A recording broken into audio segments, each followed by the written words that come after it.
The heavy oak doors of the Senate Judiciary Committee chamber creaked open with the kind of finality that made people straighten in their seats. Journalists' pens paused mid-sentence. A low murmur rippled through the room like wind through tall grass, as if the very walls could sense what was coming. Under the sharp glare of the chandeliers and the brittle tension of power on display, Senator Ted Cruz walked in with the confident gait of a man who had read all the answers before the test began. His navy suit was crisp, his tie conservative but commanding. He nodded politely to the clerk, adjusted his microphone, and waited. Today, he was ready to win. Across the wide wooden table sat Senator John Kennedy of Louisiana, not the president, but the man who bore the name with a folksy twang and a mind like a steel trap dipped in molasses. Kennedy, with his drawl and grandfatherly jokes, often made people underestimate him.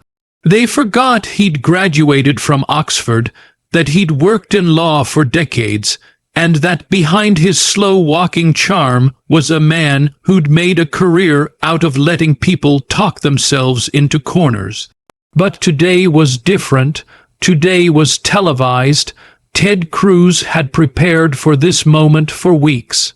His staff had built a strategy down to the syllable, banking on a televised exchange that would position him as the intellectual hammer against what they framed as Kennedy's homespun, outdated politics. Cruz's goal wasn't just to win the debate.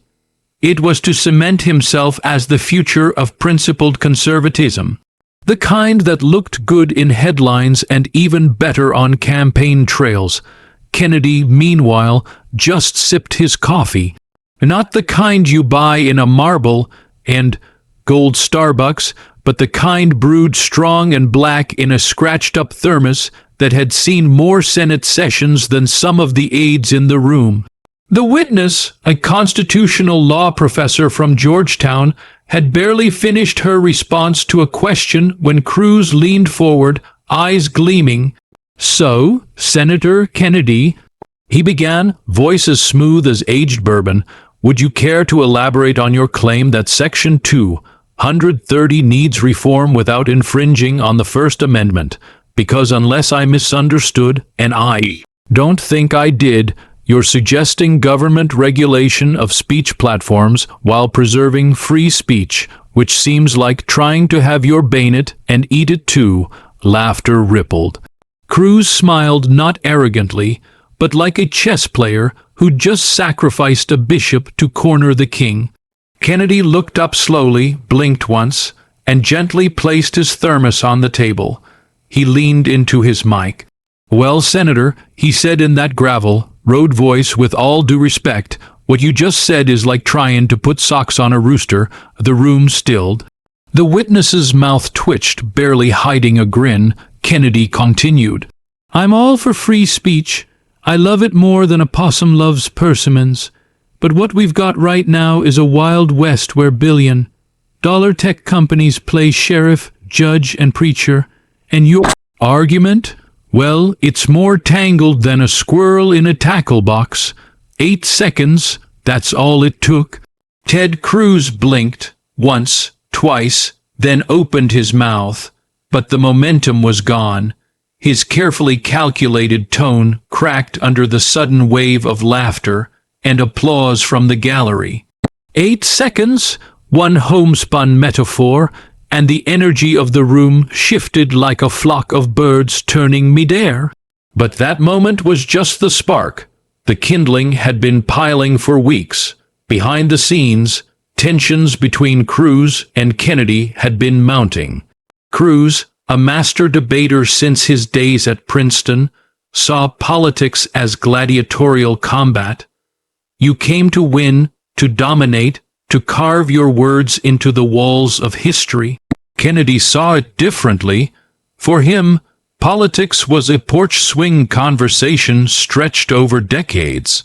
It was patience, it was story, it was people, not poll-tested talking points, but the truth dressed in overalls. 2 men, 2 ideologies, and perhaps most importantly, two different visions of what leadership meant. Their feud was more than personal.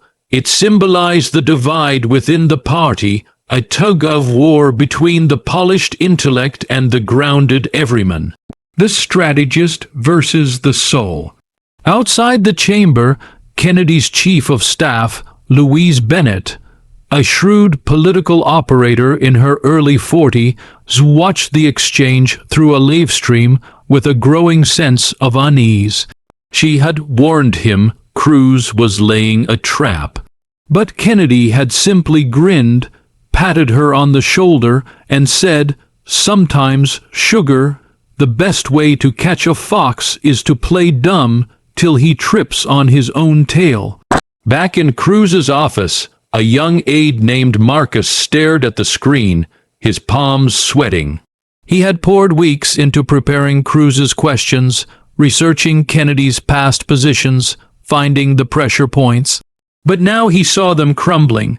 Cruz's mask of control began to crack, not visibly, not yet, but in the small pauses, in the tightening jaw, in the way his eyes darted. The hearing continued, but Kennedy had taken the wheel. Later that day, the moment went viral. Clips of Kennedy's squirrel in a tackle box, a metaphor, exploded on social media. Memes sprang up within hours, even late. Night hosts picked it up, dubbing it the sassiest takedown in Senate history, but beneath the spectacle, something deeper churned. Kennedy, alone in his office later that night, sat by the window overlooking the Capitol dome. He wasn't gloating. In fact, he felt uneasy. What good is win in a soundbite? He muttered to himself, if we're losing the soul of the conversation. That's when subplot 1 emerged. Kennedy's internal conflict. He had grown increasingly uncomfortable with how politics had become a performance. Senators chasing clout, headlines replacing legislation. He'd always believed in the power of discourse, in shaping laws that outlasted the news cycle. But was he being pulled into the same game? Was he becoming the very thing he'd fought against? Meanwhile, subplot 2 was unfolding for Cruz. Marcus, the aide, was struggling. He'd gotten into politics because he believed in ideas, in structure, in the Constitution. But lately, all he did was craft zingers and dig for dirt. That night after the hearing, he stayed late, watching clips, reading comments. The hate pouring into Cruz's account was brutal. But more troubling was the growing sense that they weren't leading anymore. They were reacting, always reacting. A week later, both senators found themselves at a bipartisan dinner. One of those rare moments when the gloves came off and the humanity returned. Kennedy spotted Cruz by the bar, alone, staring into a glass of scotch. He walked over. "Mind if I sit?" Cruz gave a tight smile. "You already are." There was a pause. Then Kennedy said softly, "You're a brilliant man, Ted, but sometimes you try so hard to win the argument, you lose the story." Cruz looked away. "And you hide behind metaphors to avoid giving straight answers." "I speak how my people listen," Kennedy replied. "And believe it or not, they don't all have law degrees." Another pause. Cruz finally met his eyes. "What if we're both wrong?" Kennedy chuckled. "Then maybe we ought to sit a while longer and figure out how to be right." The emotional climax wasn't a public explosion. It was this quiet moment between two men who'd drawn swords and found, to their surprise, that they were both bleeding. In the weeks that followed, something shifted. Cruz started hosting town halls, not just polished speeches, but real Q/and as unscripted. Marcus helped him rewrite a policy proposal on tech reform, including Kennedy's ideas.